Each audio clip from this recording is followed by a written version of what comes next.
Welcome to the Fairy Frequency channel. Today I will be reading to you from A Christmas Carol and the Chimes by Charles Dickens. If you've missed any of the previous chapters in this wonderful classic literature series, you can find them in our original playlist titled A Christmas Carol and the Chimes, found on our playlist tab. We also encourage you to check out our community tab too and interact with our posts over there. Our chapter for today, Stave Two, the first of the three spirits. When Scrooge awoke, it was so dark that looking out of bed he could scarcely distinguish the transparent window from the opaque walls of his chamber. He was endeavoring to pierce the darkness with his ferret eyes when the chimes of a neighboring church struck the 4 quarters. So he listened for the hour. To his great astonishment, the heavy bell went on from 6 to 7, and from 7 to 8, and regularly up to 12, then stopped. 12. It was past 2 when he went to bed. The clock was wrong. An icicle must have got into the wheels or the works. 12. He touched the spring of his repeater to correct this most preposterous clock. Its rapid little pulse beat 12 and stopped.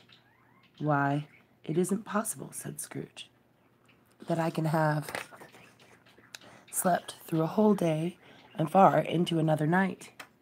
It isn't possible that anything has happened to the sun, and this is 12 at noon." The idea being an alarming one, he scrambled out of bed and groped his way to the window. He was obliged to rub the frost off with his sleeve of the dressing-gown before he could see anything, and could see very little then.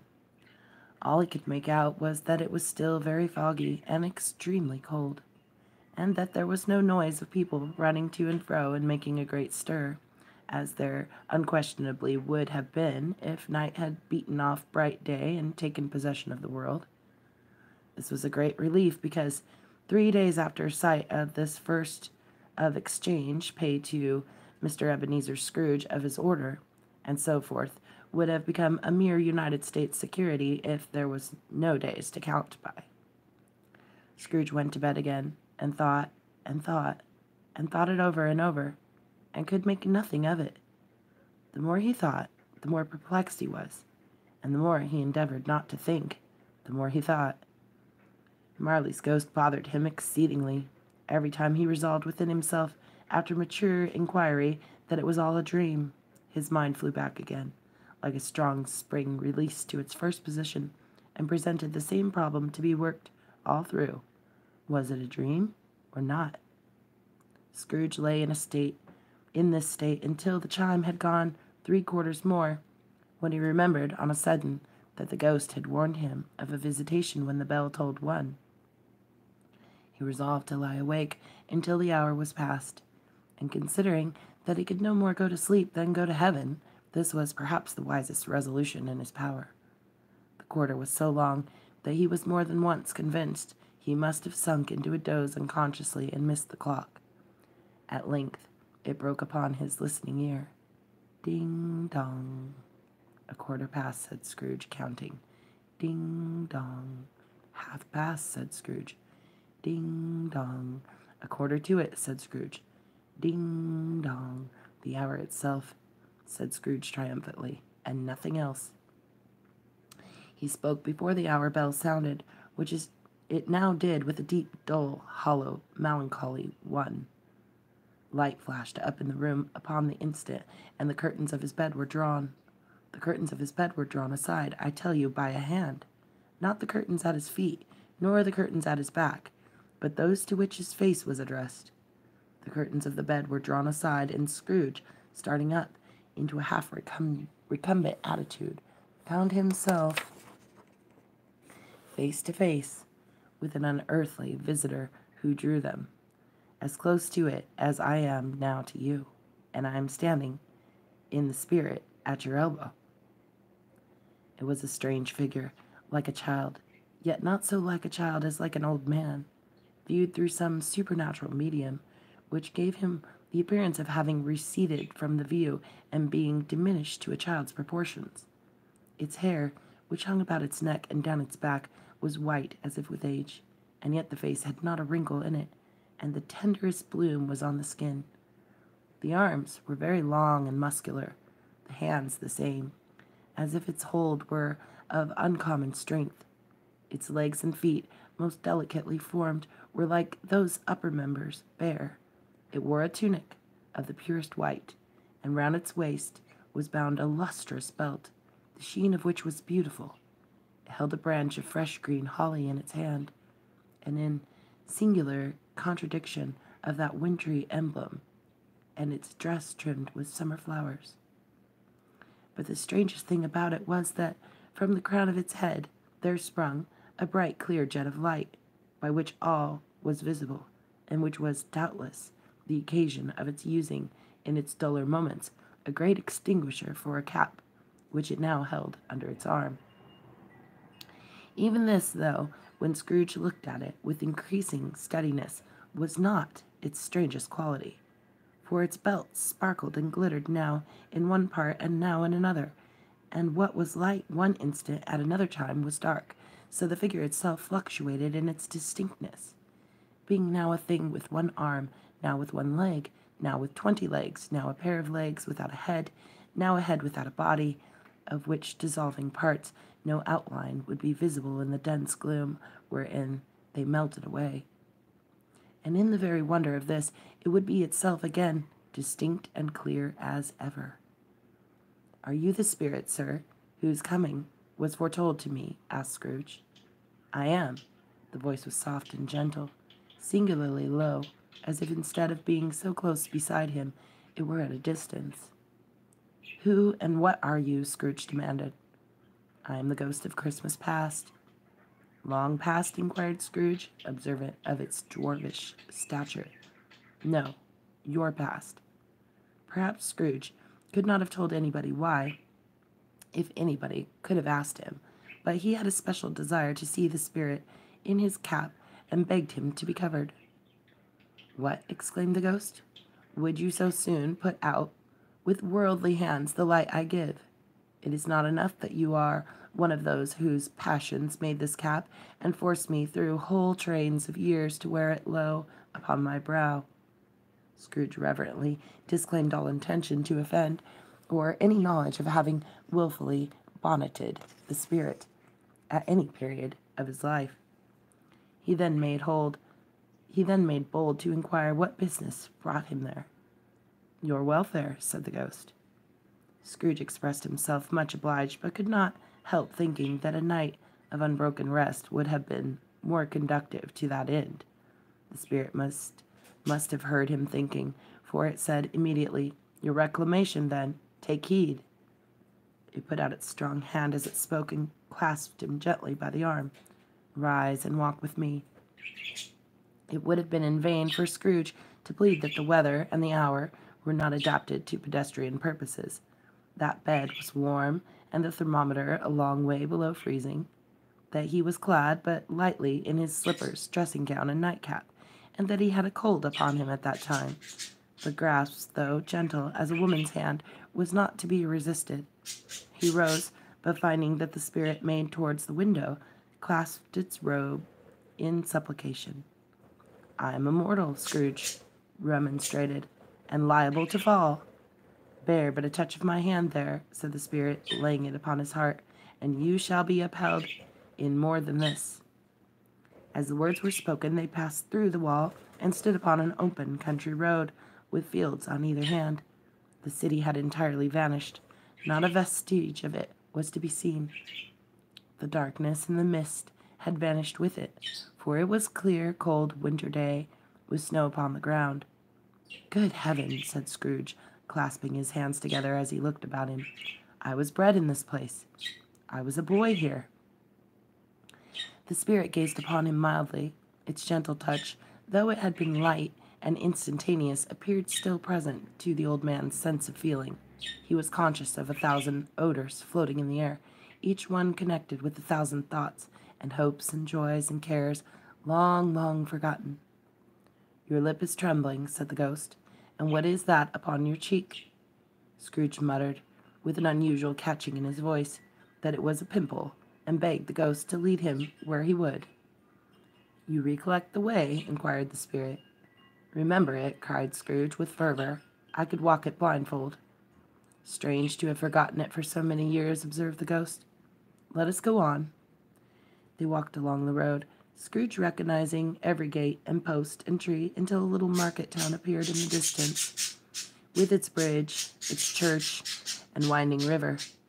Some shaggy ponies now were seen trotting toward them, with the boys upon their backs, who called to other boys in country gigs and carts driven by farmers. All these boys were in great spirits, and chatted to each other until the broad fields were so full of merry music that the crisp air laughed to hear it. "These are but shadows of the things that have been," said the ghost. "They have no consciousness of us." The jocund travelers came on, and as they came, Scrooge knew and named them every one. Why was he rejoiced beyond all bounds to see them? Why did his cold eye glisten, and his heart leap up as they went past? Why was he filled with gladness when he heard them give each other Merry Christmas as they parted at the crossroads and by ways for their several homes? What was Merry Christmas to Scrooge? Out upon Merry Christmas. What good had it ever done to him? "The school is not quite deserted," said the ghost. "A solitary child, neglected by his friends, is left there still." Scrooge said he knew it, and he sobbed. They left the high road by a well-remembered lane, and soon approached a mansion of dull red brick, with a little weathercock surmounted cupola on the roof and a bell hanging in it. It was a large house, but one of broken fortunes, for the spacious offices were little used. Their walls were damp and mossy, their windows broken, and their gates decayed. Fowls clucked and strutted in the stables, and the coach houses and sheds were overrun with grass. Nor was it more retentive of its ancient state within, for entering the dreary hall and glancing through the open doors of many rooms, they found them poorly furnished, cold, and vast. There was an earthy savor in the air, a chilly bareness in the place, which associated itself somehow with too much getting up by candlelight and not too much to eat. They went, the ghost and Scrooge, across the hall to a door at the back of the house. It opened before them and disclosed a long, bare, melancholy room, made barer still by lines of plain deal forms and desks. At one of these, a lonely boy was reading near a feeble fire, and Scrooge sat down upon a form and wept to see his poor forgotten self as he had used to be. Not a latent echo in the house, not a squeak and scuffle from the mice behind the paneling, not a drip from the half-thawed waterspout in the dull yard behind, not a sigh among the leafless boughs of one despondent poplar, not the idle swinging of an empty storehouse door, no, not a clicking in the fire, but fell upon the heart of Scrooge with softening influence, and gave a freer passage to his tears. The spirit touched him on the arm and pointed to his younger self, intent upon his reading.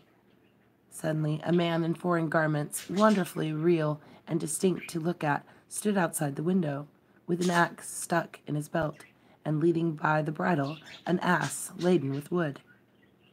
"Why, it's Ali Baba!" Scrooge exclaimed in ecstasy. "It's dear old honest Ali Baba. Yes, yes, I know.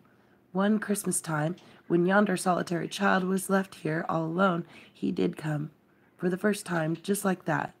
Poor boy. And Valentine," said Scrooge, "and his wild brother Orson.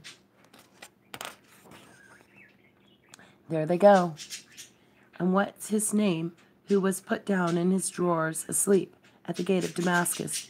Don't you see him? And the Sultan's groom turned upside down by the genie. There he is upon his head. Serve him right. I'm glad of it. What business had he to be married to the princess?"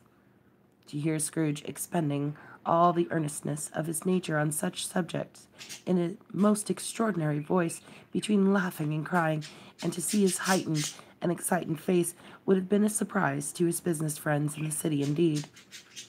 There's the parrot, cried Scrooge. Green body and yellow tail, and a thing like a lettuce growing out of the top of its head. There he is. Poor Robin Crusoe, he called him, when he came home again after sailing round the island. Poor Robin Crusoe. Where have you been, Robin Crusoe? The man thought he was dreaming, but he wasn't. It was the parrot, you know. There goes Friday, running for his life to the little creek. Hallo, hoop, halloo.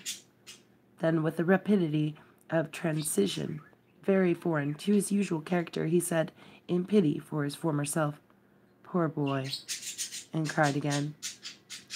I wish, Scrooge muttered, putting his hand in his pocket and looking about him after drying his eyes with his cuff, but it's too late now.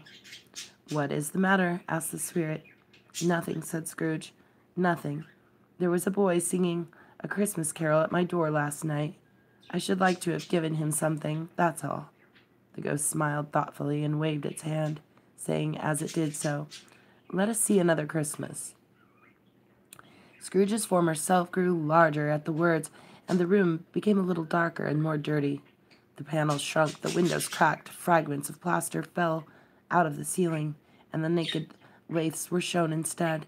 But how all this was brought about, Scrooge knew no more than you do. He only knew that it was quite correct, that everything had happened so, that there he was, alone again, when all the other boys had gone home for the jolly holidays. He was not reading now, but walking up and down despairingly. Scrooge looked at the ghost and, with a mournful shaking of his head, glanced anxiously towards the door. It opened, and a little girl, much younger than the boy, came darting in, and putting her arms about his neck and often kissing him, addressed him as her dear, dear brother. I have come to bring you home, dear brother, and said the child, clapping her tiny hands and bending down to laugh. To bring you home, home, home, home. Home, little Fan, returned the boy. Yes, said the child, brimful of glee. Home for good and all, home forever and ever. Father is so much kinder than he used to be. That's home like heaven. He spoke so gently to me one dear night when I was going to bed that I was not afraid to ask him once more if you might come home, and he said yes, you should, and sent me in a coach to bring you. And you're to be a man, said the child, opening her eyes, and are never to come back here. But first, we're to be together all the Christmas long, and have the merriest time in all of the world. You are quite a woman, little Fan, exclaimed the boy. She clapped her hands and laughed, and tried to touch his head, but being too little, laughed again and stood on tiptoe to embrace him. Then she began to drag him, in her childish eagerness, towards the door, and he, nothing loth to go, accompanied her. A terrible voice in the hall cried, Bring down Master Scrooge's box there. And in the hall appeared the schoolmaster himself, who glared on Master Scrooge with a ferocious condescension, and threw him into a dreadful state of mind by shaking hands with him. He then conveyed him and his sister into the veriest old well of a shivering best parlor that ever was seen, where the maps upon the wall and the celestial and terrestrial globes in the windows were waxed with cold. Here he produced a decanter of curiously light wine and a block of curiously heavy cake, and administered installments of those dainties to the young people, at the same time sending out a meagre servant to offer a glass of something to the postboy, who answered that he thanked the gentleman, but if it was the same tap as he had tasted before, he had rather not. Master Scrooge's trunk being by this time tied onto the top of the chaise, the children bade the schoolmaster good-bye right willingly, and getting into it, drove gaily down the garden sweep, the quick wheels dashing the hoar-frost and snow from off the dark leaves of the evergreens like spray. Always a delicate creature, whom a breath might have withered, said the ghost, but she had a large heart. So she had, cried Scrooge, you're right. I will not gainsay it, spirit, God forbid. She died a woman, said the ghost, and had, as I think, children. One child, Scrooge returned. True, said the ghost, your nephew. Scrooge seemed uneasy in his mind and answered briefly, yes. Although they had but that moment left the school behind them, they were now in the busy thoroughfares of a city, where shadowy passengers passed and repassed, where shadowy carts and coaches battled for the way, and all the strife and tumult of a real city were. It was made plain enough by the dressing of the shops that here, too, it was Christmas time again, but it was evening, and the streets were lighted up. The ghost stopped at a certain warehouse door and asked Scrooge if he knew it. "Know it," said Scrooge. "Was I apprenticed here?" They went in at sight of an old gentleman in a Welsh wig, sitting behind such a high desk that if he had been 2 inches taller, he must have knocked his head against the ceiling. Scrooge cried in great excitement, "Why, it's old Fezziwig! Bless his heart, it's Fezziwig, alive again!" Old Fezziwig laid down his pen and looked up at the clock, which pointed to the hour of 7. He rubbed his hands, adjusted his capacious waistcoat, laughed all over himself, from his shoes to his organ of benevolence, and called out in a comfortable, oily, rich, fat, jovial voice, "Yo-ho there, Ebenezer! Dick!" Scrooge's former self, now grown a young man, came briskly in, accompanied by his fellow apprentice. "Dick Wilkins, to be sure," said Scrooge to the ghost. "Bless me, yes, there he is. He was very much attached to me, was Dick. Poor Dick. Dear, dear." "Yo-ho, my boys," said Fezziwig. "No more work tonight. Christmas Eve. Dick, Christmas. Ebenezer, let's have the shutters up," cried old Fezziwig with a sharp clap of his hands before a man can say Jack Robinson. You wouldn't believe how those two fellows went at it. They charged into the street with the shutters. 1, 2, 3, had 'em up in their places. 4, 5, 6, barred 'em and pinned 'em. 7, 8, 9, and came back before you could have got to 12, panting like racehorses. "Hilly-ho!" cried old Fezziwig, skipping down from the high desk with wonderful agility. "Clear away, my lads, and let's have a lot of room here. Hilly-ho! Dick! Chirrup, Ebenezer! Clear away!" There was nothing they wouldn't have cleared away, or couldn't have cleared away, with old Fezziwig looking on. It was done in a minute. Every movable was packed off, as if it were dismissed from public life for evermore. The floor was swept and watered, the lamps were trimmed, fuel was heaped upon the fire, and the warehouse was as snug and warm and dry and bright a ballroom as you would desire to see upon a winter's night. In came a fiddler with a music book, and went up to the lofty desk and made an orchestra of it, and tuned like 50 stomach aches. In came Mrs. Fezziwig, one vast substantial smile. In came the 3 Miss Fezziwigs, beaming and lovable. In came the 6 young followers, whose hearts they broke. In came all the young men and women employed in the business. In came the housemaid, with her cousin the baker. In came the cook, with her brother's particular friend, the milkman. In came the boy from over the way, who was suspected of not having board enough from his master, trying to hide himself behind the girl from next door, but one who was proved to have had her ears pulled by her mistress. In they all came, one after another, some shyly, some boldly, some gracefully, some awkwardly, some pushing, some pulling. In they all came, anyhow and everyhow. Away they all went, 20 couples at once, hands half round and back again the other way, down the middle and up again, round and round, in various stages of affectionate grouping. Old top couple always turning up in the wrong place. New top couples starting off again. As soon as they got there, all top couples at last, and not a bottom one to help them. When this result was brought about, old Fezziwig clapped his hands to stop the dance, cried out, "Well done!" and the fiddler plunged his hot face into a pot of porter especially provided for that purpose. But scorning rest upon his reappearance, he instantly began again, though there were no dancers yet, as if the other fiddler had been carried home exhausted on a shutter, and he were a brand new man, resolved to beat him out of sight or perish. There were more dances, and there were forfeits, and more dances, and there was cake, and there was negus, and there was a great piece of cold roast, and there was a great piece of cold boiled, and there were mince pies and plenty of beer.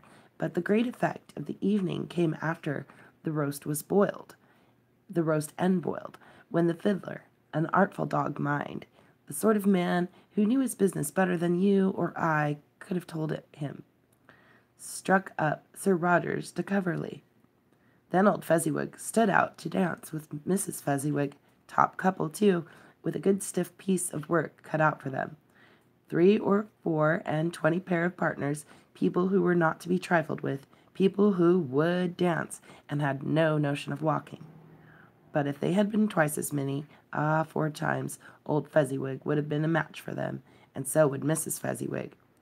As to her, she was worthy to be his partner in every sense of the term. If that's not high praise, tell me higher, and I'll use it. A positive light appeared to issue from Fezziwig's calves. They're shown in every part of the dance like moons. You couldn't have predicted at any given time what would become of them next. And when old Fezziwig and Mrs. Fezziwig had gone all through the dance, advance and retire, both hands to your partner, bow and curtsy, corkscrew, thread the needle, and back again to your place. Fezziwig cut so deftly that he appeared to wink with his legs, and came upon his feet again without a stagger. When the clock struck 11, this domestic ball broke up. Mr. and Mrs. Fezziwig took their stations, one on either side of the door, and, shaking hands with every person individually as he or she went out, wished him or her a Merry Christmas.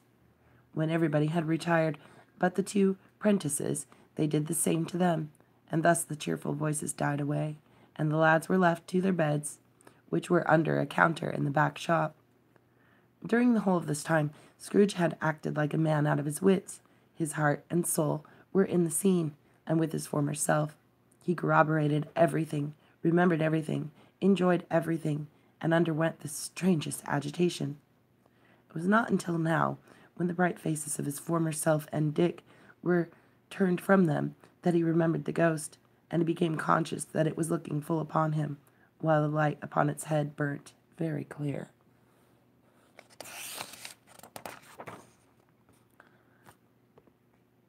"A small matter," said the ghost, "to make these silly folks so full of gratitude." "Small," echoed Scrooge. The spirit signed to him to listen to the 2 prentices, who were pouring out their hearts in praise of Fezziwig, and when he had done so, said, "Why, is it not? He has spent but a few pounds of your mortal money, 3 or 4 perhaps. Is that so much that he deserves this praise?" "It isn't that," said Scrooge, heated by the remark, and speaking unconsciously like his former, not his latter self. "It isn't that, spirit. He has the power to render us happy or unhappy, to make our service light or burdensome, a pleasure or a toil. Say that his power lies in words and looks, in things so slight and insignificant that it is impossible to add and count him up. What then? The happiness he gives us is quite as great as if it's cost a fortune." He felt the spirit's glance and stopped. "What is the matter?" asked the ghost. "Nothing particular," said Scrooge. "Something, I think," the ghost insisted. "No," said Scrooge. "No, I should like to be able to say a word or two to my clerk just now, that's all." His former self turned down the lamps as he gave utterance to the wish, and Scrooge and the ghost again stood side by side in the open air. "My time grows short," observed the spirit. "Quick." This was not addressed to Scrooge, or to anyone whom he could see, but it produced an immediate effect, for again Scrooge saw himself. He was older now, a man in the prime of his life. His face had not the harsh and rigid lines of later years, but it had begun to wear the signs of care and avarice. There was an eager, greedy, restless motion in the eye, which showed the passion that had taken root, and where the shadow of the growing tree would fall. He was not alone, but sat by the side of a fair young girl in a morning dress, in whose eyes there were tears, which sparkled in the light that shone out of the ghost of the Christmas past. It matters little, she said softly. To you, very little. Another idol has displaced me, and if it can cheer and comfort you in time to come, as I would have tried to do, I have no just cause to grieve. What idol has displaced you? He rejoined. A golden one. This is the even-handed dealing of the world, he said. There is nothing on which it is so hard as poverty, and there is nothing it professes to condemn with such severity as the pursuit of wealth. You fear the world too much, she answered gently. All your hopes have merged into the hope of being beyond the chance of its sordid reproach. I have seen your nobler aspirations fall off one by one until the master passion, gain, engrosses you. Have I not? What then? He retorted. Even if I have grown so much wiser, what then? I am not changed towards you.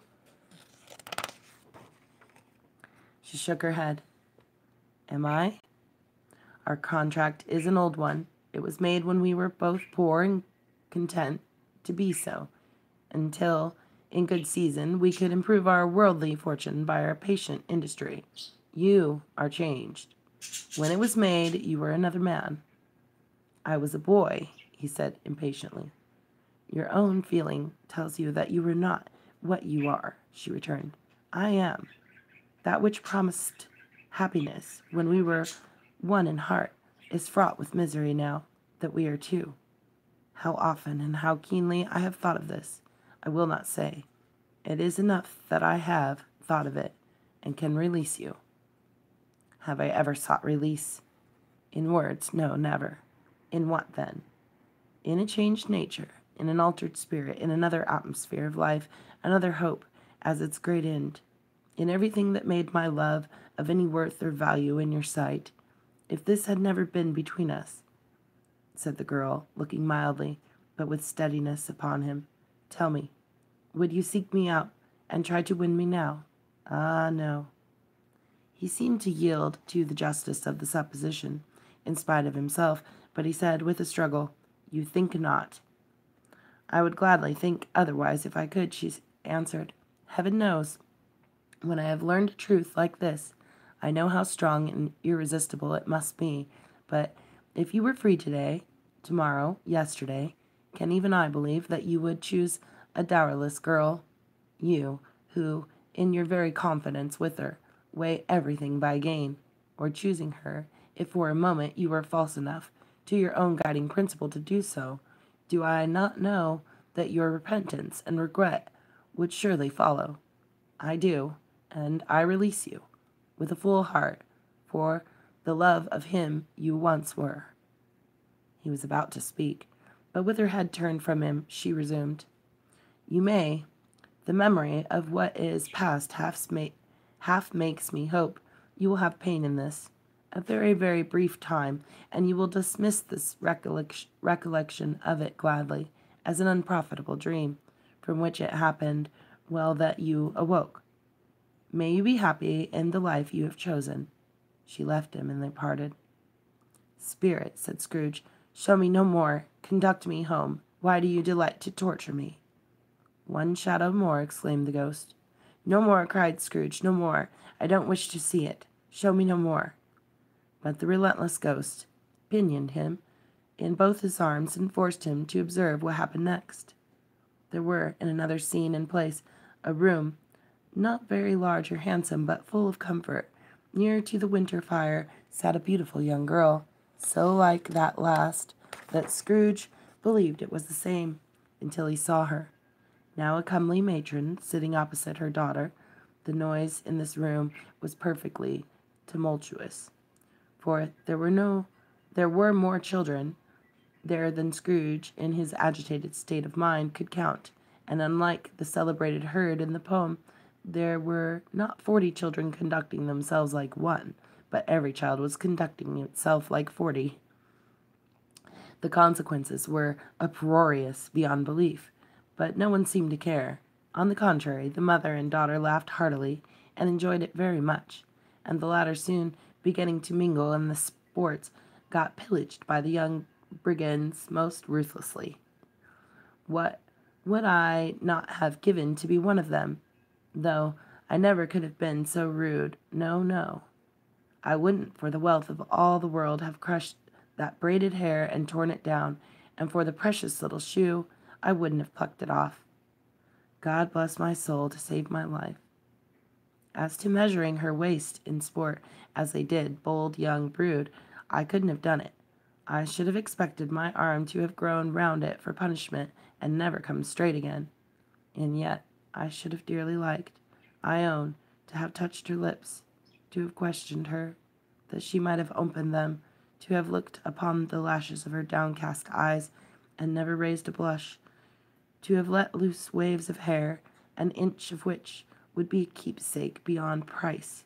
In short, I should have liked, I do confess, to have had the lightest license of a child, and yet to have been man enough to know its value. But now a knocking at the door was heard, and such a rush immediately ensued that she was laughing face and plundered dress was borne towards it in the center of a flushed and boisterous group, just in time to greet the father, who came home, attended by a man laden with Christmas toys and presents.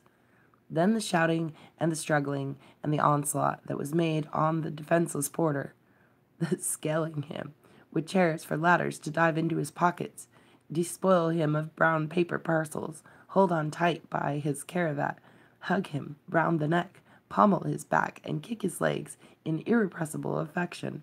The shouts of wonder and delight with which the development of every package was received.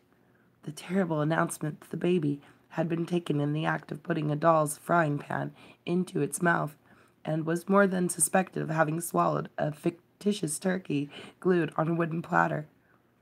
The immense relief of finding this a false alarm, the joy and gratitude and ecstasy, they are all indescribably alike.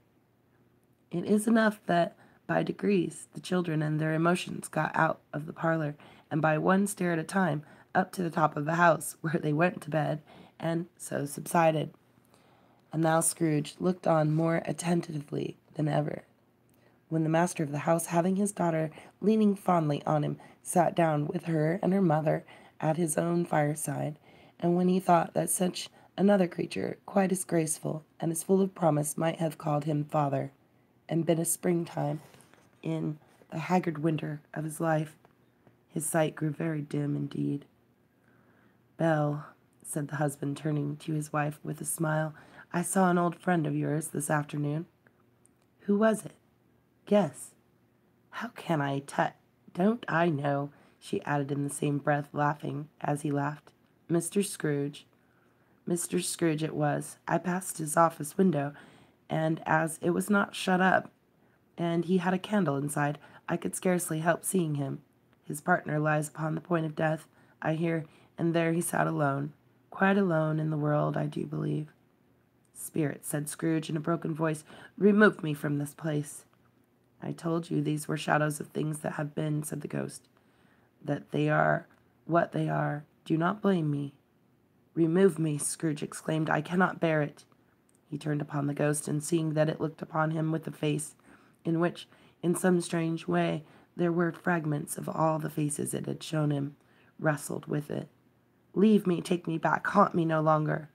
In the struggle, if that can be called a struggle, in which the ghost, with no visible resistance of his own part, was undisturbed by any effort of its adversary, Scrooge observed that its light was burning high and bright and dimly connected, that with its influence over him. He seized the extinguisher cap, and by a sudden action pressed it down upon its head. The spirit dropped beneath it, so that the extinguisher covered its whole form. But though Scrooge passed it down with all his force, he could not hide the light, which streamed from under it in an unbroken flood upon the ground. He was conscious of being exhausted and overcome by an irresistible drowsiness, and further, of being in his own bedroom. He gave the cap a parting squeeze, in which his hand relaxed, and had barely time to reel to bed before he sank into a heavy sleep. And that is the end of Stave 2. If you've missed any of the previous chapters, You can find them in our original playlist titled A Christmas Carol and the Chimes. Very much appreciate you gathering with us. Thank you again. Don't forget to come back and leave a comment. And if you're new, press the big red button and the little bell so you get all of our channel notifications. Have a wonderful day, everyone.